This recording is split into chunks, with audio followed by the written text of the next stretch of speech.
Hello everyone, পলাশবাড়ির নতুন একটা ব্লগে তোমাদের সবাইকে স্বাগত জানাই।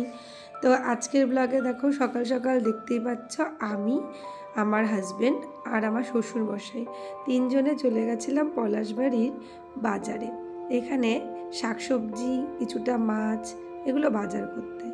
আসলে বাবা এখন শরীরগত দিক থেকে তো খুব একটা সুস্থ নয়, কিন্তু বাবা না সময়ের সাথে সাথে এখন অনেকটাই বাচ্চা হয়ে গেছে। আমাদের কাছে ছোট বাচ্চাদের মতো জেদ করে, সকালবেলা উঠলেই সেই পুরনো অভ্যাস অনুযায়ী বাজারে ব্যাগটা নিয়ে হাতে বেরিয়ে যাওয়া, সকালবেলা গিয়ে যেমন আগে মিষ্টির দোকানে বা চায়ের দোকানে বসে ওই রুটি সবজি খেত, চা খেত, ঠিক ওই অভ্যাসটা বাবার এখনও আছে।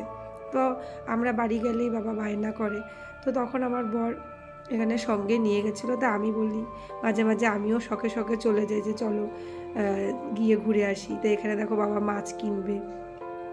মানে আগে যেমন অল্প বয়সে যেই মানে অভ্যাসটা থাকে, মানুষের বয়সকালে মানে হয়তো শরীরটা খারাপ হয়ে যায় ঠিকই, কিন্তু অভ্যাসটা কিন্তু সেমই থেকে যায়। তো এইভাবেই আর কি দুজন মানুষ ছাড়া বাবাকে নিয়ে যাওয়াটাও খুব অসুবিধা, কেননা কখন কোথায় পড়ে টরে যায়। তা আমরা ধরছিলাম আর একজন বাজার করছিলাম, এভাবেই গেছিলাম। তো এই যে এখন দেখো বাজার করে ফিরছে, উনি এখন খুব খুশি। মানে ওনার কথা যদি শোনা যায় তাহলে মানে খুবই খুশি। কী করা যাবে, বয়সকালে তো এখন বাবা মারা ছেলেমেয়েদের মতোই হয়ে যায়। এখন নিজের ছেলেমেয়ের মতোই আর কি শুনতে হয়, বায়নাগুলো মানতে হয়, কিছু করার নেই। এখানে দেখো মিষ্টির দোকান থেকে ওই যে সিঙ্গারা মিষ্টি এগুলো আগের দিনের যে দিয়ে দেয়, ওগুলোই দেখো কত শালিক পাখি খাচ্ছে, আর তার কি ভিড় দেখো। এগুলোই একটু ভিডিও করলাম। এখন আমি বাবার সাথে অনেক গল্প করতে করতে আসছিলাম। সপ্তাহে যখন যেই 1-2 দিনের জন্য শ্বশুরবাড়ি যাই, তখন আর কি বাবার অনেক কথা জমে থাকে, অনেক গল্পও জমে থাকে, পুরনো কিছু স্মৃতি থাকে যেগুলো বাবা গল্প করে আমাদের সাথে। আর কথা বলতে পারলে না খুব আনন্দ পায়। এই কথাগুলোই শুনতে শুনতে হাসতে হাসতে দুজন হাসছিলাম। তো বাড়িতে এসে এখন একটু মাছের তেল আনা হয়েছিল, তো ওই কাতল মাছের তেল দিয়ে আলু, পেঁয়াজ কলি, বেগুন, পেঁয়াজ, কাঁচা লঙ্কা সবটা দিয়ে একটা তেল চচ্চড়ির মতো করেছিলাম।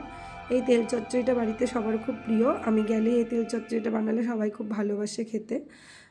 যেহেতু আমি আমিষটা রান্না করি, শাশুড়ি মা তো নিরামিষটা করেন, তো কখনো কখনো ননদও করে। তা আমি গেলে আর কি ওদের একটু এই আমিষ রান্নাটা খাওয়া হয় আমার হাতে আর কি। আর এখানে দেখো শীত পড়েছে দেখে একদম টমেটো আর ধনিয়া পাতা দিয়ে, আলু দিয়ে এই কাতল মাছের ঝোল করছিলাম। এই পাতলা ঝোলটা না খুব ভালো লাগে খেতে। এখানে কিন্তু সেরকম কোনো মশলা থাকে না, কিন্তু এটা খুব প্রিয়।